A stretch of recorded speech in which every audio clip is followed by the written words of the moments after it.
जय हिंद।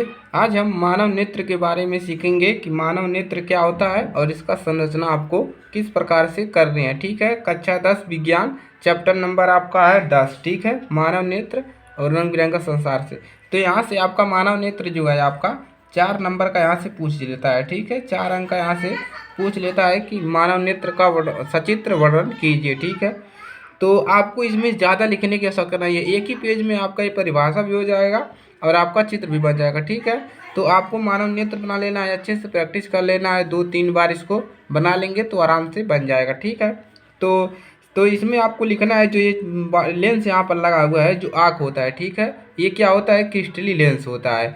और आगे की तरफ क्या होता है, ये पुतली लगा होता है जो आँखें दिखता है। ठीक है, पुतली। और यहाँ पर नेत्रद होता है और यहाँ पर परतारिका, ये वाला परतारिका होता है। और इधर वाला जो भाग है, इधर वाला क्या है, पश्चिमाभी पेशिया है। ठीक है, इसको दर्शा देना है।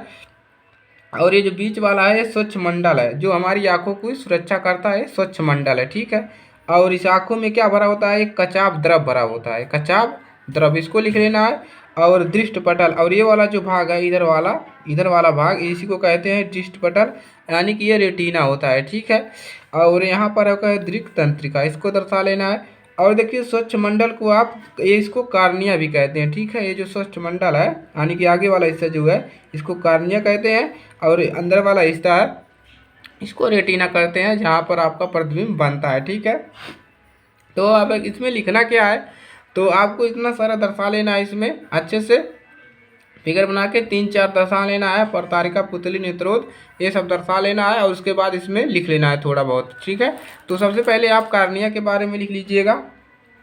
कार्निया क्या होता है, चलिए, कार्निया स्वच्छ मंडल कहते हैं। तो मानव नेत्र में प्रकाश एक पतली झिल्ली से होकर जाता है। जो मानव नेत्र में जो प्रकाश जाता है, एक पतली सी झिल्ली से होकर जाता है, होकर नेत्र में प्रवेश करता है। और इस झिल्ली को कार्निया या स्वच्छ मंडल कहते हैं। देखिए यहीं पर स्वच्छ मंडल, इसी को कार्निया कहते हैं। और ये पतली झिल्ली होता है और इसी से प्रकाश आपके आंखों में अंदर जाता है। ठीक है, इसको याद कर लेंगे।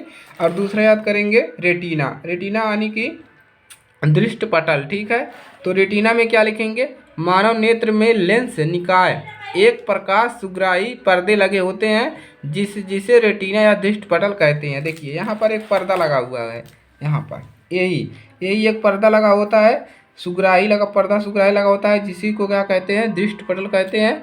और यहीं पर आपका प्रतिबिंब बनता है। ठीक है, चलिए अगला लिख लेंगे एक परतारिका के बारे में। परतारिका क्या होता है, कार्निया के पीछे एक संरचना होती है जिसे परतारिका कहते हैं। यहाँ पर देखिए कार्निया, यहाँ ये इसको कार्निया कहते हैं, इसके पीछे एक संरचना बनी होती है, देखिए इस प्रकार से, इसी को परतारिका कहते हैं। इतना लिख लेंगे। और उसके बाद आप इस कचाप द्रव के बारे में थोड़ा बहुत लिख लेंगे। तो चलिए ठीक है, इसको जली द्रव भी कहते हैं। तो उसमें क्या लिखेंगे कि जली द्रव तथा कचाप द्रव क्या होता है। तो कार्निया तथा नेत्र लेंस के बीच के स्थान में जल के समान द्रव भरा होता है, जिसे जली द्रव कहते हैं। ठीक है, यानी कि इस जो है जल के समान एक द्रव्य भरा होता है, जिसी को हम क्या कहते हैं, कच्चाप द्रव कहते हैं। तो इतना ही आप इसमें लिख लेंगे, आपका पूरा क्लियर हो जाएगा, कोई दिक्कत नहीं रहेगा। ठीक है, तो यहाँ से आपको इतना आपको लिखना है और आपको कोई समस्या नहीं होगा। तो इतना लिख लेंगे, कार्निया, रेटिना, परतारिका, जली द्रव, कचाप द्रव। तो कार्निया लिख लेंगे, कचाप द्रव, रेटिना और परतारिका, इन सभी के बारे में लिख लेंगे। आपके पूरे नंबर 4 नंबर आपको यहाँ से क्लियर हो जाएंगे। ठीक है, तो इसको आप लोग तैयार कर लीजिए, 2 से 3 बार 4 बार बना लीजिएगा, ताकि आपके पेपर में बनाने की कोई दिक्कत ना हो। ठीक है, चलिए, तो चैनल पर नए हैं तो सब्सक्राइब कर लीजिए। कक्षा 10 का गणित, विज्ञान और सभी विषयों की यहाँ पर तैयारियाँ कराई जाती है। ठीक है, अपने दोस्तों के पास शेयर करिएगा। चैनल पर नए हैं तो ज़रूर सब्सक्राइब करिएगा, बेल आइकन को चालू कर लीजिएगा। ठीक है, मिलेंगे अगले टॉपिक के साथ, तब तक के लिए जय हिंद, जय भारत।